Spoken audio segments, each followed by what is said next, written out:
Good evening, everyone. Welcome to Transitioning Careers Expert Strategies for Success. I'm Pat Fligge, Director of TPN. Whether you're here watching us live or viewing the recording later, we're really grateful you've joined us and hope you find tonight's conversation helpful. We've got a lot to cover, and so we may go beyond our advertised 30 minutes. If you have to log off at any point, you'll receive a recording of tonight's presentation and the slides. A few other logistics before we get to tonight's content. If you have a question during the presentation, please use the chat function. We'll either answer your question in the chat or save it for the end of the presentation. And then we will have Q&A time at the very end. You're also welcome to email me after the presentation with any follow-up questions that you have.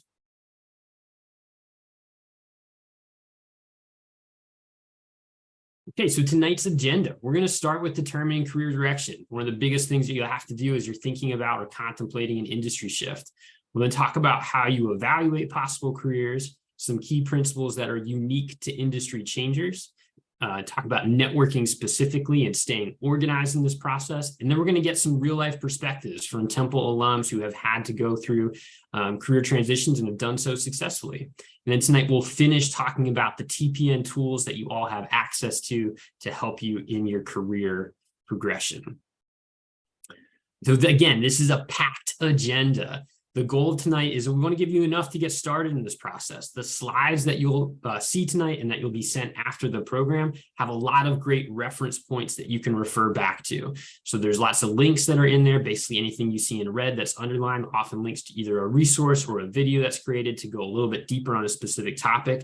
And you'll find my email address at the end of the slides in case you have any questions as you review this content or any specific stories or specific questions that you have about your own individual career change. I know that this is a very unique journey for everyone, but there's certainly some points that cut across everyone's industry change. All right, so let's get started with determining your career direction. This is the first step, right? So maybe you're coming into this webinar tonight saying, all right, I know what my next goal is, right? Maybe you know what your goal is, your industry that you're trying to switch into, and you've got that figured out. But maybe you don't, or maybe you're just not totally sure on the direction that you want to take. If that's the case, there's 3 activities listed on this slide that can help you determine your career direction. And I want to talk a little bit about each of those. So the first one is audit your resume. It's what I like to call it, auditing your resume. The goal here is to reflect on your past to inform your future and find out, what do you enjoy? What do you like to do? What gives you fulfillment? And figure out where else does that work exist? This is a pretty easy process and is built for someone who's got work history already. What I suggest doing is taking that resume that you have, whatever condition it's in right now, and we're going to add every possible job to it. Go back as far as you want. The more, the better. All right. On this version of your resume, it's just for you. This is just for you to utilize in this process. So you're going to add every possible job, volunteer experience, any big hobbies that you've done. Just more is better than less. And then add every possible bullet point to all those jobs. What were you doing in those roles? So that's step 1, get all that content on there. Step 2 is to go back through all that content and give it a simple rating. It could be like a check plus or check minus or thumbs up, thumbs down. Basically saying, would you want to do more of this kind of thing in the future or less of this kind of thing in the future? Now, 2 things to keep in mind with that. Number 1, culture might have a strong influence on how you felt about that work. Could be in a positive or a negative direction. So you just note that, right? Maybe it would have been good work. It would have been a better cultural environment for you.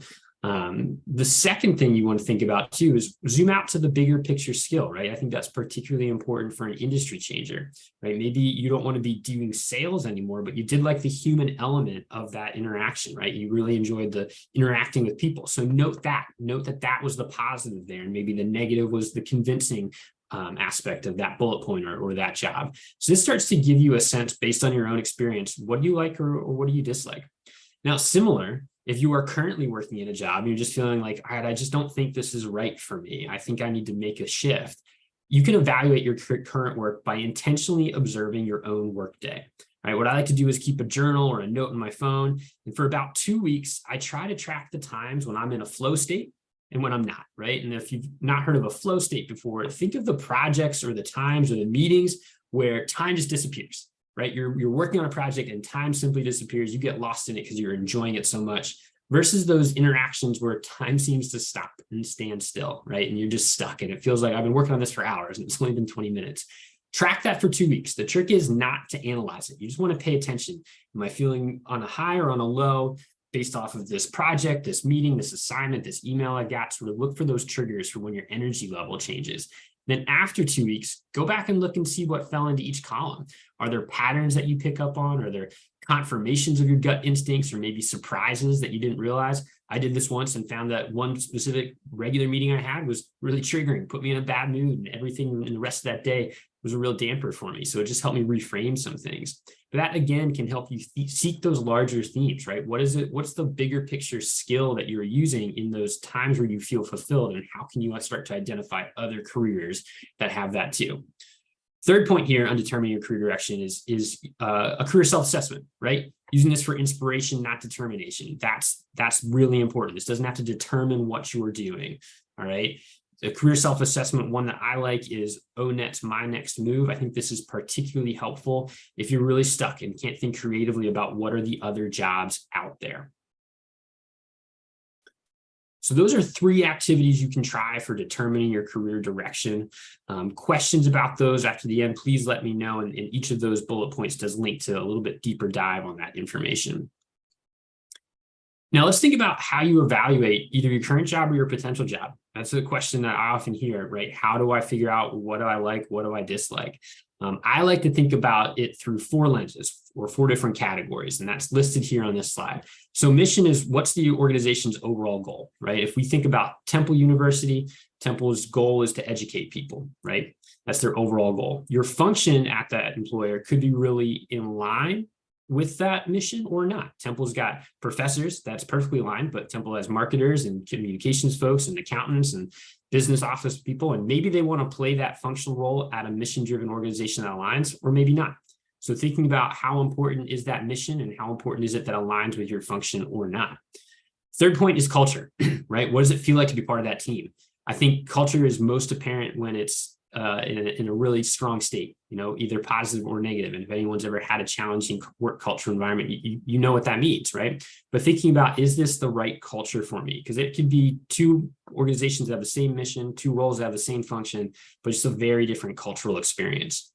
And then the 4th lens I like to think about is compensation, right? And more than just pay. The benefits, the work location, is it remote or hybrid? Do you get some fringe benefits that are really important to you? Is that compensation where you need it to be? So after you figured out like, okay, this is the direction I want to go in, and now you're maybe starting to weigh certain jobs above other ones, these 4 lenses can help you sort of categorize some of the information and figure out, all right, what is it that I'm really looking for? Or what do I seek in my next job? And one point I also want to make is these things don't have to be prioritized in the way that I list them, right? Mission, function, culture, compensation. You can list those in whatever priority order you need for your own situation. So those are 4 lenses. Again, link on the slide takes you out for a little bit of a repeat and deeper dive on that information as a reference point for later.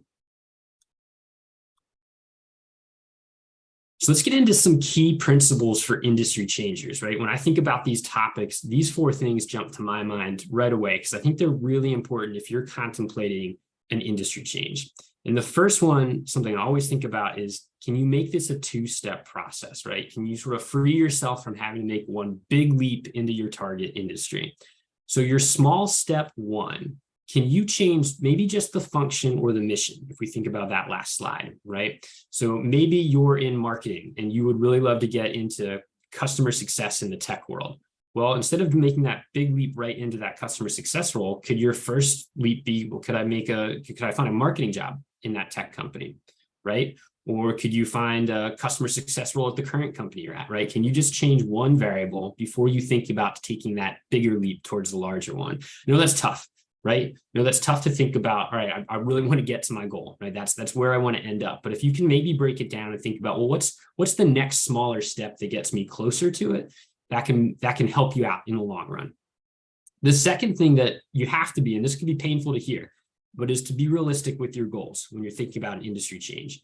I always think that the best case scenario is that you're able to make a lateral move.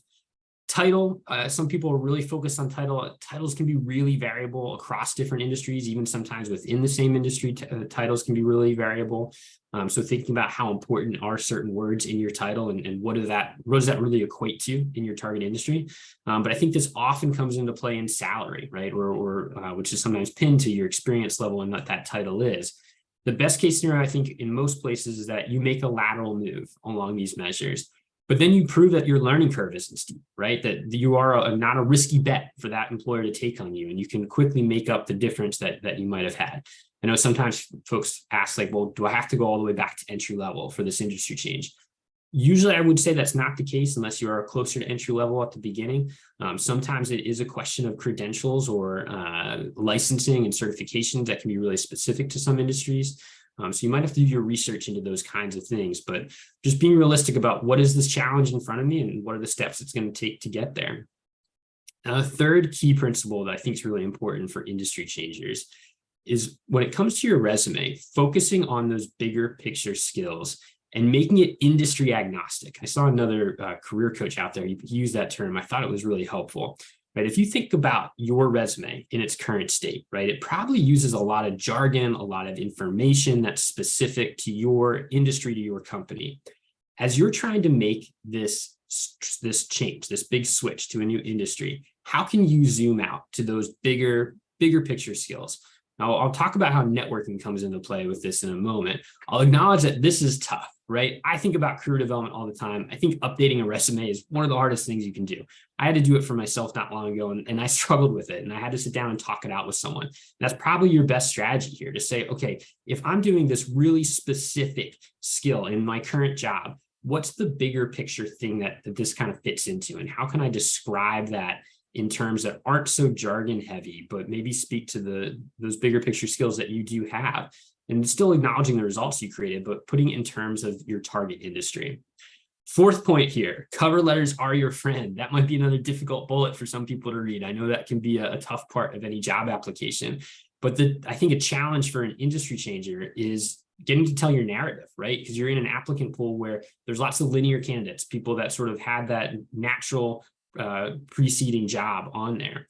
So even if you're doing a really good work to refocus your resume and putting it in your target industry's terms, that cover letter allows you to weave a narrative and tell the story and say, hey, here's why this makes sense for me to switch industries right now in my career. Here's why my industry background makes me actually a really valuable addition to your staff, to your team. And linked on this slide is JobScan's cover letter guide. JobScan is a tool that you have premium access to as a Temple alum. So you can check that out for some really, really good and in-depth information about how to write captivating cover letters. I will say there's a lot of focus right now at the moment on ChatGPT and it helping with these kinds of things. I'd say use it as a sort of a place to bounce ideas off of. I wouldn't trust it yet writing a full cover letter, especially when you've got a complicated story to tell about industry changers. We could probably spend a whole night talking about ChatGPT's impact on career development, but I did want to mention it for that specific point right there. So the next big domain that I think is really important for industry changers is that networking is required. All right, networking is required, I think, for any job seeker, but this is really, really critical when you're trying to make a full industry shift. And again, I'm going to break it down into two different steps to make this more manageable. So networking step one. This is where you try to validate, are your target industries really your target industries, right? Does your external perception of that work match the internal reality? Because that can be hard to see, right? You may think in your head, oh, I think this is the perfect place. But until you start to explore it and talk to people that are on the inside, you might not know, right? You might not know. So to get that on the ground first person experience is going to be really helpful. And I think is a really easy way to start the conversation. Right? To say, hey, I think I might want to make an industry change. I think I might want your job title one day. Could you talk to me for 20 minutes about what your job's really like? I'll buy you a cup of coffee. We'll find some time on Zoom, right? Whatever it might be. But just to try to figure out, does your external perception of that career match what it really is like? The second thing here that you're doing is you're determining what it takes to be a serious candidate. Sort of like I alluded to before, you're trying to figure out what are these transferable skills or credentials that I need to enter this new field? And what's the most efficient path to obtain those, especially if it is more education or a specific credential that you need as to open that door? What's the most respected, most trusted, and most cost-effective ways to pursue that kind of re-credentialing if needed? but also thinking about your resume again, show them what it looks like in its current form and say, hey, can you help me figure out what are my transferable skills that I'm using in my job right now that maybe are harder to see? If you can find an advocate who's willing to spend a couple minutes talking that through with you, it's really going to up your game in your application materials and make sure they're taken more seriously by your target industry. So that's networking step one, right? You're figuring out, does my perception of it match reality? You're getting some insight on what do I need to do to be taken seriously as a candidate? How can I reposition my approach to make as much sense for this target industry as possible? Networking step two is now is when you're getting a little more serious in this process, right? Now when you start to circle back to those first stage contacts, or maybe you're developing some new ones, and your goal here is to become more than just a piece of paper in the application process. Right? Can you make sure that the hiring manager or that recruiter, that HR person, can they understand that, hey, you're really serious about this application, right? You've given deep thought to why this new industry makes sense. And can that internal advocate that you spent time building up and identifying, can they put that word in, right? I don't want to suggest that someone can simply snap their fingers after you reach out to them on LinkedIn or Al Network and get you hired. That's probably not going to happen, right? I'm not saying it's out of the realm of possibilities, but I think it's a really tiny chance. What I do think someone can do is put in that good word, right? Let HR, let the hiring manager know, like, hey, you're going to get this applicant. They're making an industry change, but I've talked with them. They're really serious, and I think they can bring something to the play. So what your goal here through that networking step two is setting yourself up for those internal advocates. We're getting close to the time where I want to start sharing the alumni stories that we brought into tonight's conversation. But first, I wanted to mention a few further resources. And this is the slide that sort of let me think about, all right, how can we keep this to as close to 30 or 35 minutes as possible? These are some other good points, but they can be illustrated through the links here. It's important in any job search to stay organized. I recommend a 3-category approach where you're tracking job applications, target companies, and your networking contacts. And the link on this slide will help you find that information. Point two, we talked a little bit already about resumes, but we've got a whole resume guide for you with all your TPN resources and how to think about strengthening that resume. And then third point, this is again important for any job search, is think about your salary negotiation. One of your other TPN tools, Big Interview, has a whole negotiation curriculum. So you can think about how to successfully negotiate for the salary you need. And then we also have a tool called iGrad, which is a financial wellness tool that can help you think about how your salary fits in, how your salary negotiation fits into your overall financial needs. All right, that was a lot of content. We could have probably spent 30 minutes on any one of those slides. In a second, I'm going to introduce our panelists, right? We're going to get to hear some alumni stories. So I'm going to stop the share for a second. And then our first panelist up tonight is Hannah. So each of the panelists, you're going to get some similar questions so that everyone understands who you are. And then we'll see what questions our guests have as well. So Hannah, you're up first. Can you just your name, your current job, and your Temple degrees? Sure. My name is Hannah McCumsey. I am the manager of communications at the University of Pennsylvania's gene therapy program, and I graduated from Temple with a degree in journalism. Awesome. Thanks, Hannah. Tell us a little bit about the career pivot that you made. Sure. So for my entire life, I wanted to be a journalist. Spent my entire growing up, middle school, high school career kind of focused on getting into Temple so I could study broadcast journalism. And that's what I ended up being able to do. While at Temple, that was my laser focus. Did many internships with newspapers, television stations, kind of with that goal of being a TV reporter. And when I graduated, I was able to secure a job in Virginia as a television reporter, which I did for about 3.5 years. And, you know, at first I loved it. I was living the dream. I was doing exactly what I wanted to be doing. And then during the pandemic, which unsurprisingly, a lot of people had some life recollections during that point, while everyone else was locking down with their families, I was still working every day. I felt very alone. I felt very isolated. And there were aspects of the job that I just didn't love anymore. As Pat was talking about earlier, there were things that I didn't like. I was talking to people on the worst days of their lives. Their house just burned down, a family member was killed, things of that nature. And that really started to weigh on me. And I started to think, there's got to be a way I can use these communication skills in a different way. but I didn't really know how to.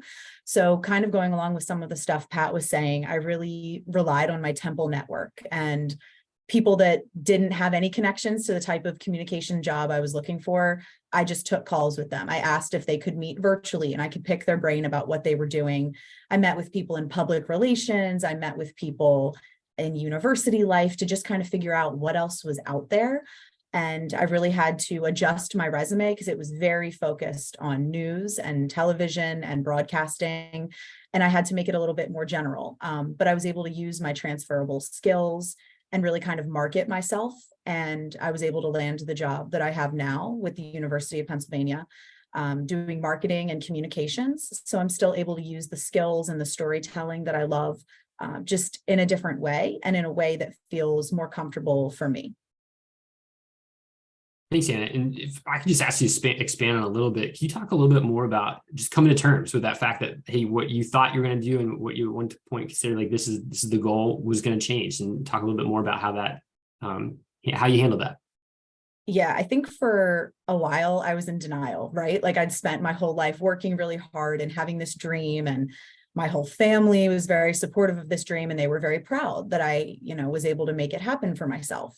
So when I started to have these feelings of not being satisfied in my job anymore, at first it was a little bit embarrassing, that I would have to tell people, and what would people think? Like, do they think that I couldn't make it, or I didn't have what it takes, or, all of those kind of intrusive thoughts started. So I think I suppressed changing a job for longer than I probably should have because of those reasons. And then it just got to a point where I became very unhappy. I went to work every day and I just felt miserable. And that's not how I am naturally. So I think once I realized that I wasn't happy, nothing could make me happy, that's when I started to tell people, like my parents and my friends, that I was thinking of a career switch. And, that people were a little confused at first because I'd kind of kept it close to the chest that I was unhappy. But eventually, everyone was supportive right away as soon as I told them. But I think it was more a battle against myself at first. And just realizing that if I'm not happy what I'm doing, I should make the switch. And my life has done a complete 180. I have a better work-life balance. I feel happier. So it did end up working out, but there was a lot of anxiety in the beginning. I appreciate you sharing that so vulnerably, Hannah. Thank you. Thank you. All right, Ashley, you're up next. Let's start with easy ones. Name, current job, and Temple degrees. Sure. So I'm Ashley Tidwell. I graduated from Fox School of Business in 2006 with a marketing degree, and I'm currently the Community Experience Manager at Manifest in Northwest DC. Briefly, I, graduating in 2006, some of you may recall, but we went through the Great Recession shortly after that, more so like 2007. So when you think about a marketing job, whether that's sales, advertising, any of those roles, dollars were extremely short for a lot of companies back then. So when I graduated, I ended up going back home here to Maryland, getting with the temp agency. And my third job with that temp agency landed me at MedStar Health Research Institute. And I was working in their Office of Research Integrity. I was doing regulatory affairs, dealing with human subject research, ethics, nothing that pertained to marketing whatsoever. And so those were kind of like my beginnings. But just very far from a marketing background. As Hannah was saying, it's like you kind of just have this thing in your mind of like what you think you're going to be doing, that's what you want to do. That's what you kind of focus on. So I just knew I was going to be a marketing director at some fashion company. I was going to be living in New York. Like I had this whole thing planned out. And then, you end up at an organization. I'm, straight out of college. I applied for the administrative assistant position. I get a salary and benefits, and I'm like, oh, I made it. Like, here we are. This is, life as an adult. But not realizing that, well, I shouldn't say not realizing, but just not knowing how that decision would kind of, usher the rest of my career. And, to make a long story short, it would be 11 years later where I was finally able to land a position in the marketing field that I graduated Temple from. And, you know, I've kind of made two career changes, if you will. I was at that one company, applied for another role, finally landed in marketing and communications. And then, even as Hannah was saying, was doing that through the pandemic. I was working from home, just not my steez, 5 days a week. And so that actually ushered me into another career change during the pandemic. So in short, that's kind of how I've landed here at Community Experience Manager with Manifest. Awesome. Thank you, Ashley. And can you talk a little bit more about how you were able to leverage relationships through those pivots too? I remember it when we talked about your journey, you had some really great stories there.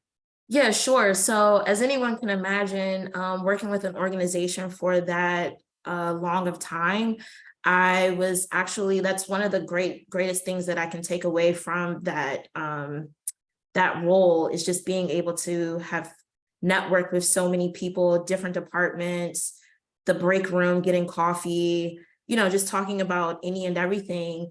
And so when I did see this opening in their business marketing and business development department, I just went straight to the person that I knew that had the role currently. And I was like, hey, can you talk to me about what's going on? She's like, sure, I'm getting a promotion. The position is going to be vacant. I'm like, okay, well, talk to me about your day-to-day operations. Like, do you love it? Do you like it? Like, is this something that I should go for? And, you know, just having that, that relationship, she was able to be honest and candid with me about what she loved, what she didn't like. And I decided, I mean, what's the worst that could happen? I apply for the job, I don't get it, but guess what? I still have a job, right? In my other role. But it also was helpful to know that the hiring manager for this particular position, I also had a relationship with. So it really was just having some honest conversations, like just knocking on the door. Hey, can I talk to you for 5 minutes? I just want to chit chat. I'm having some, you know, I'd like to branch off and do some other things. Do you think this is a good fit for me? Do you think I should apply? And just really just being honest and upfront about the things that I wanted, and just being able to receive the feedback that they were able to give. And ultimately, by talking to just a few people that I had cultivated these relationships with, I decided the best thing was to go ahead and apply. And I'm glad that I did. I finally, you know, landed a role in marketing communications. It took 12 years after graduating, but it was all worth it. And I would say probably one of the scariest things, even though I wasn't physically moving a job, I was taking a cubicle around the corner, but you know, not being like, I hadn't interviewed in over 10 years, I hadn't sought another job. So it was really scary for me to just like jump out there and like, you know, start, even if it wasn't going to be that role, just looking at other positions, because I knew that my time, you know, was kind of up with the current role that I was in. I was looking for something else. So, you know, I just would encourage anybody, even if you're just having the smallest thoughts of like, I'm not really feeling this anymore, take the leap, you know, and just see what's the worst that could happen. We all graduated with a great degree from Temple. You can always just get another job. So I love it. Thank you, Ashley. Yeah. All right, next up is Portia. Portia, name, current job, and Temple degrees. Absolutely. Good evening, everyone. Thank you so much, Pat.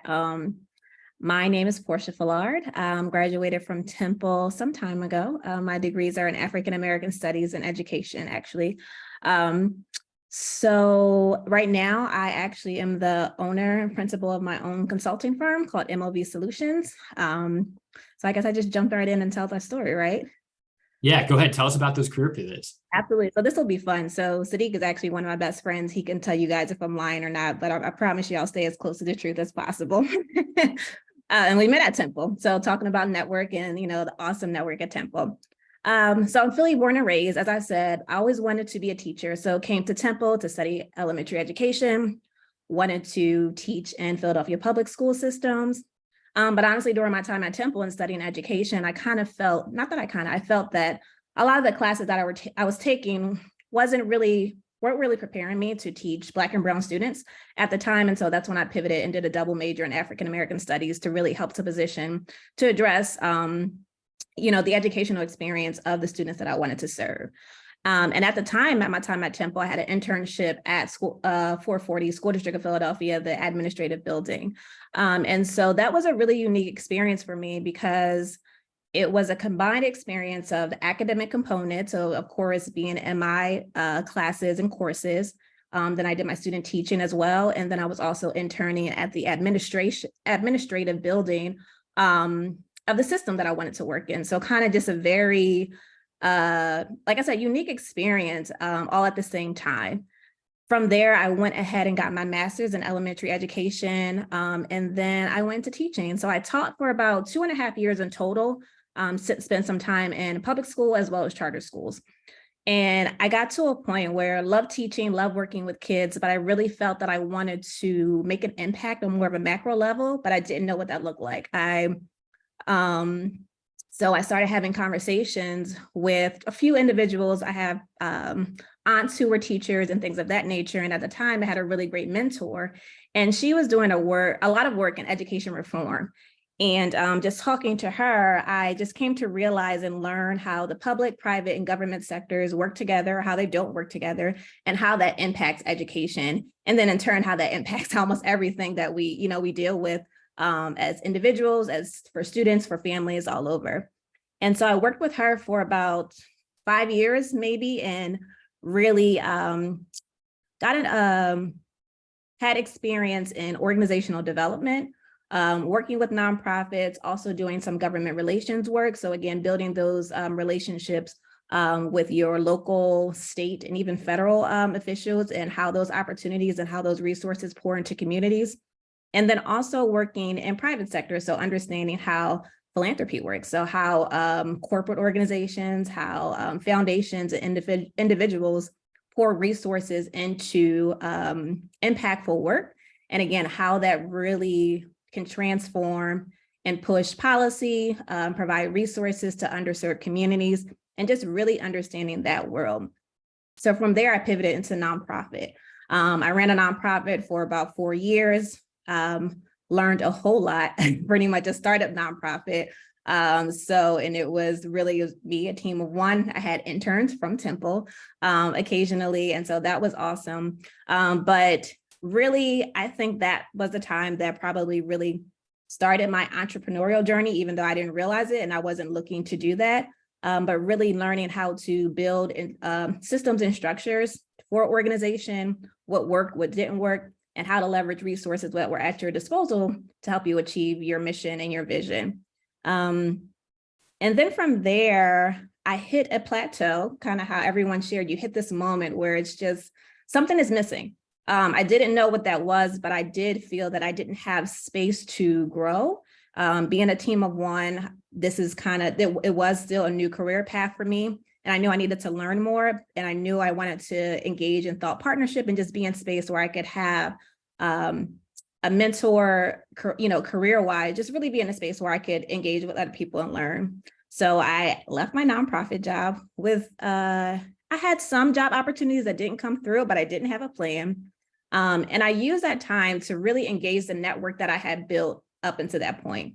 That included Temple, that included a lot of the individuals that I had worked with and engaged with during my time at the nonprofit, and also my time working at the consulting firm, and just talking to people. Like I think Hannah said, no, Pat, you was on a slide, and kind of talking to people like, okay, what do you do? How did you get here?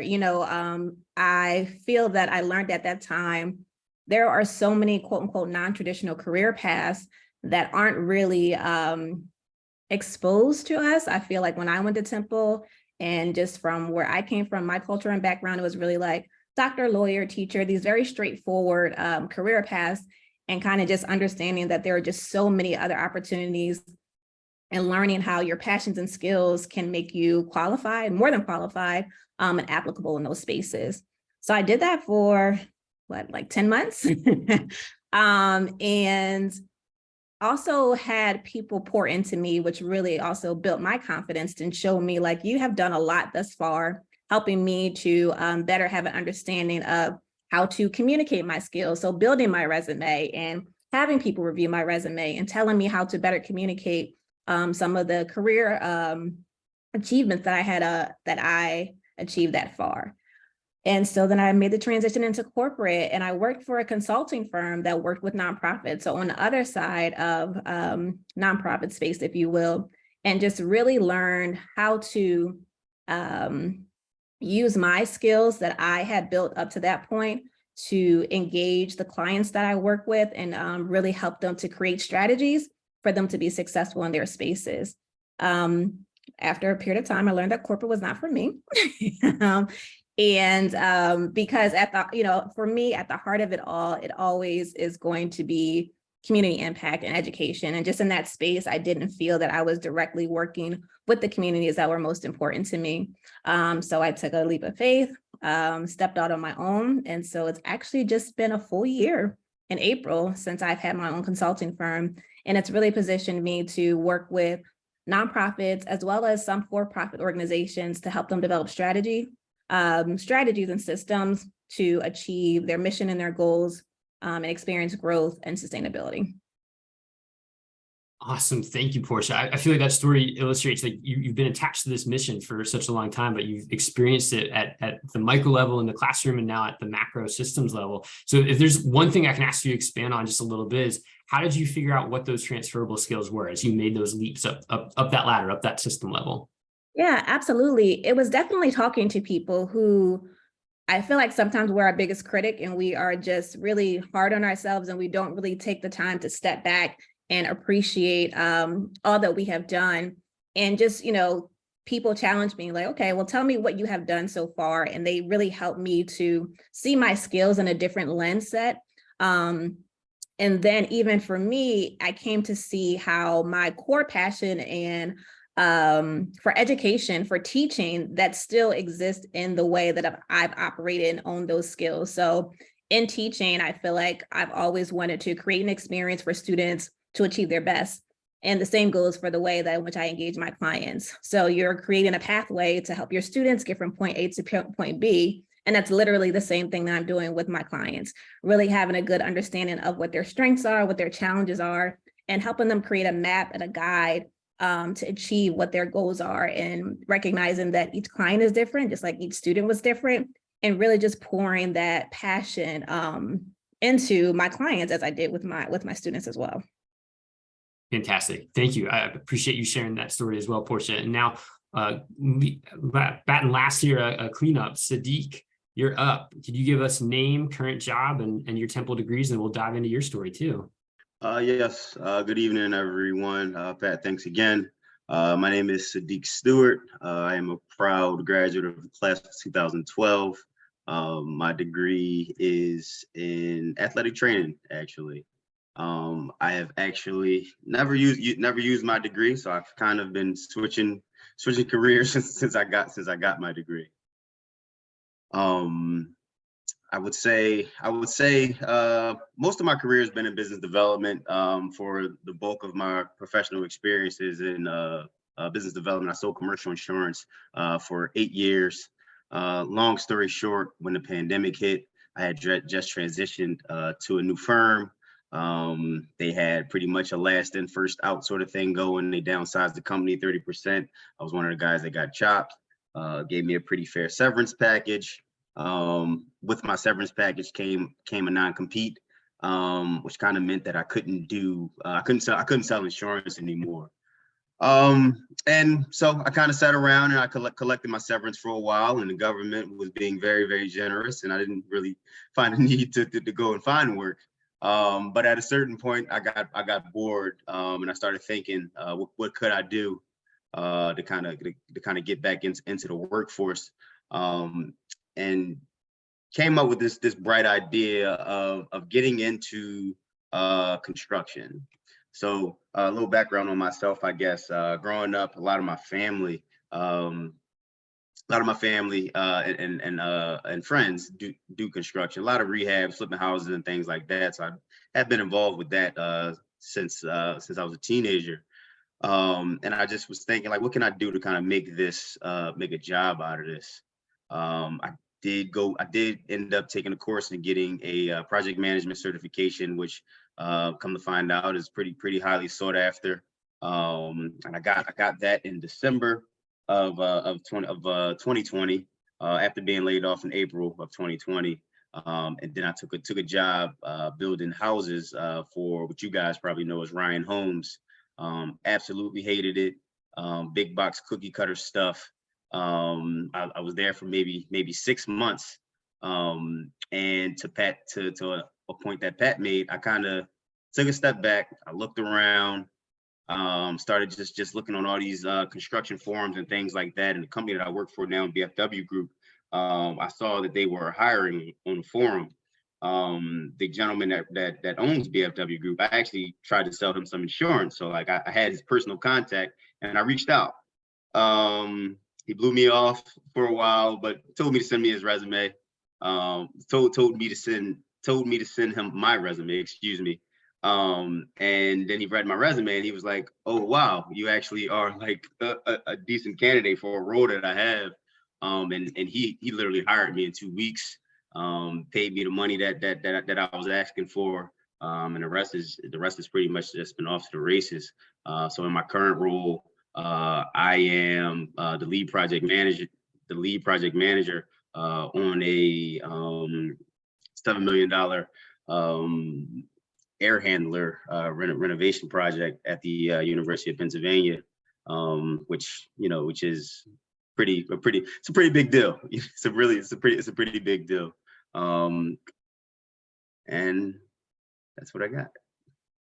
Thank you, Sadiq. I feel like when you were sharing our story, when we prepped for this, it was really interesting to hear how you talked about like it maybe started as like a side project, a side hustle, this little passion on the side, and then you were able to figure out, oh, no, I'm going to pivot in this direction.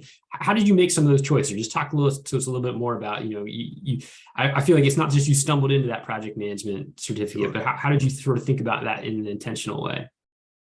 Yeah, so I mean, it really was just a matter of something that I was doing, to make a couple $100 here, maybe $1,000 here or so. Just kind of hustling up, like after work. And I really just sat down and got intentional about, okay, how can I make this into a career? But when you are attempting to pivot, people don't always take you serious. Like people talked about transferable skills and being able to advertise that.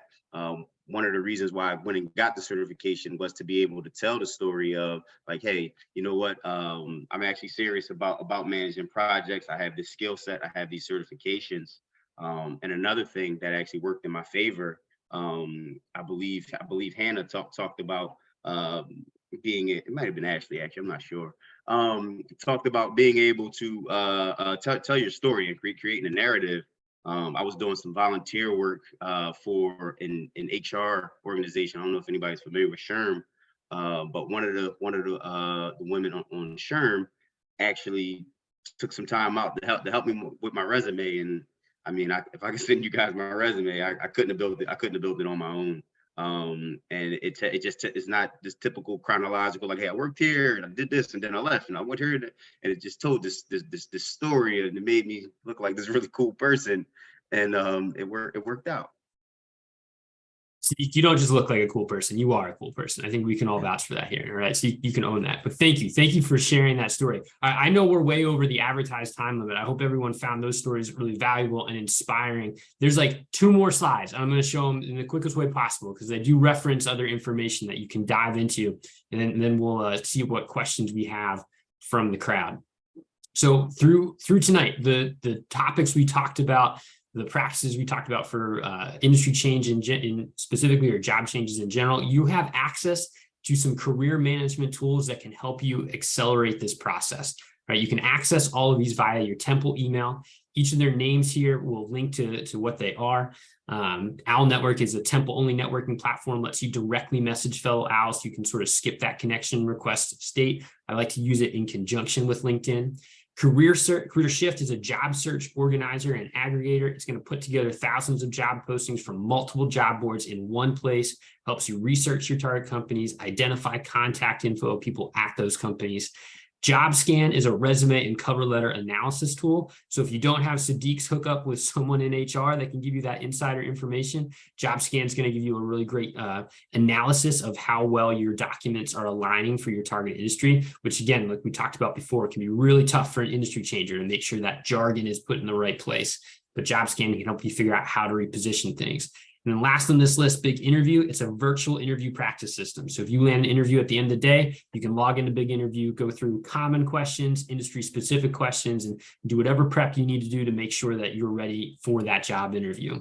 Now, if you do not have your Temple email any longer, there is a link in this presentation to create or update your AccessNet and get your email address. That way you can access all the premium features of those TPN tools. Again, they were linked right back on that slide. Happy to answer any questions about them either now or afterwards. But that is the full content we wanted to cover. I apologize for going quick at the end, but I want to make sure our panelists had lots of time to tell their awesome stories. And I really appreciate the four of them for joining tonight and sharing so authentically about a really tough process, right? And I know it didn't make sense probably when you were in the midst of it, but to tell those stories and hear them now, it's super inspiring and such good wisdom for our other owls to take away. So thank you to all four of you. And with that, I'm going to stop the recording. And if anyone does have comments or questions, you're welcome to share or reach out if needed. But thanks, everybody.